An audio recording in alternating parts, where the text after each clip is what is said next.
Let's create a monster out of thin air, sketch it, and paint it digitally.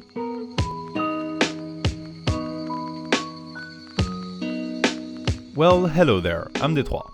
I like creepy stuff. Creepy art, especially. I like to draw unnerving things, mysterious things that make your imagination run wild. But I'm not the best at it. One of the best, you could argue, is Hannah Holka on Instagram. Their monster design ability is up there, with mixes between dragons, demons, and straight-up nightmare fuel.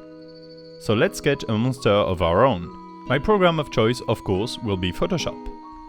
To sketch, I'm using the basic round brush with side pressure and pressure opacity turned on, and a base opacity of 80%. The base size is 13 point, I believe. That means the more I press, the bigger and more opaque the stroke will be, with the maximum being 13 point and 80% opacity. This is the sort of setup I like to use when I sketch because you can put down strokes in quick succession without overcrowding your sketch. It doesn't really impact the flow of the ideas that much. It's basically like sketching with a mechanical pencil, but digitally. The basis for my monster is a cylinder. What I mean by that is that the head of the monster started as a cylinder, vertically, to which I'm adding stuff. The whole monster isn't gonna be in view, just the head, so I can draw the cylinder quite big. Then I'm adding plates that I imagine are made of bone. I like to draw bones poking out of flesh. I couldn't tell you why. I drew mixes of bones and flesh a bunch of times already, like for the fleshy bus. Or the bone dragon. Even this jellyfish that I drew with ink, in my mind it was made of bones. Bones and skeletons can be very expressive. You can make them flow, add holes, like it's a nice thing to draw. For example, in this sketch, the bone plates at the front of the monster made it look like a duck. It's a beak of some sort, even though the mouth is actually above it, like a vertical slit between the three eyes. So yeah, unintentionally I made this monster look like a duck, but it's fine. To make it really monstrous, I chose to give it 3 eyes instead of 2. The mouth is a complex assemble of multiple rows of teeth. It's vertical instead of horizontal. The monster also has bone spikes coming out of its back with thin webbing between them. The body of the monster, while being mostly hidden out of frame, is a large pile of flesh. Oh, and did I mention the many bone plates and holes? So that's our monster.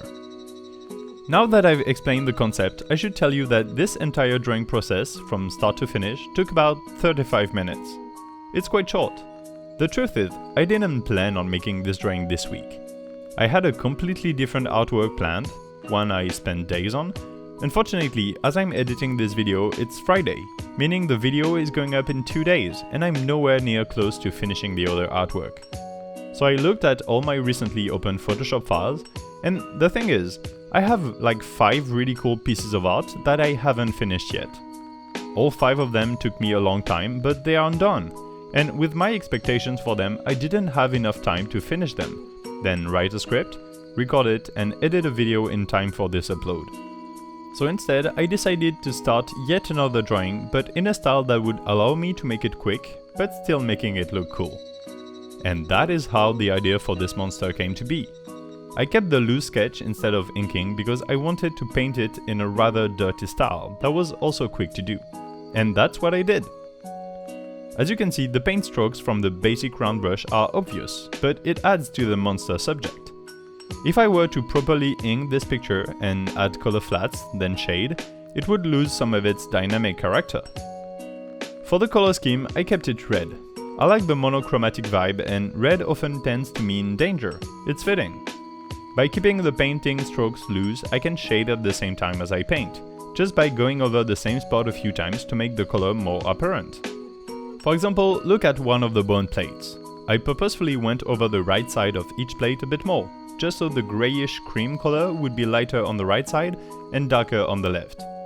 Doing it with the low opacity brush also allows some form of blending by addition.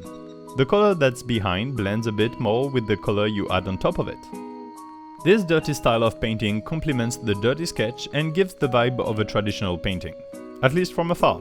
If you look at it in detail, you wouldn't be fooled, obviously, but that's never been my goal.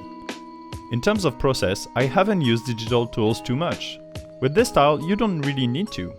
I did start with a flat and a clipping mask, but that was mostly to put a base color under the sketch. The way I put down the strokes, even without the clipping mask, for most of it I didn't go outside the lines. Where I started to use digital tools was near the end of the process, to darken the eyes and teeth mostly, as well as add bluish and purplish colors and blend them with layer styles.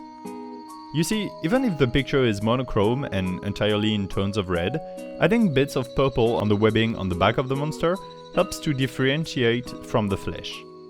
That webbing is thinner and it's just skin instead of flesh. With soft blue highlights at low opacity, you can also make the semblance of a backlight. All the bone stuff is lighter on the right side, but the left side has slight tinges of blue to make it less flat in terms of lighting. It's basically just making the picture more interesting. Now let's talk about the focus of the picture. That is, of course, the three eyes and the vertical mouth made of a gazillion teeth. This is the focus of the picture because various elements point to it, mainly the various horns. Another way to put the focus on it is by making it more detailed. If you compare the back of the monster to the face, the level of detail is very different. You can clearly see each stroke on the back, whereas the many individual teeth force you to look at it a bit more. To make the teeth, I started from the outside in, making blobs that are darker and darker towards the center. I didn't shape all the individual teeth, I used the shapes that the strokes made naturally. I also used the messiness of the sketch I did earlier to make it seem like there were even more teeth. It's the same for the eyes. I drew them small and deep inside the flesh with all the sketch strokes around it. To highlight these features, I added very small white strokes randomly on the teeth and one per eye. This makes it kind of wet, because it's much more reflective than the rest of the monster. So it's like saliva dripping from the teeth. The final touch of the picture, which I actually did after putting my watermark, was to path with black over the outside lines of the sketch. Again, this is messy, it's just to make the entire silhouette pop slightly more.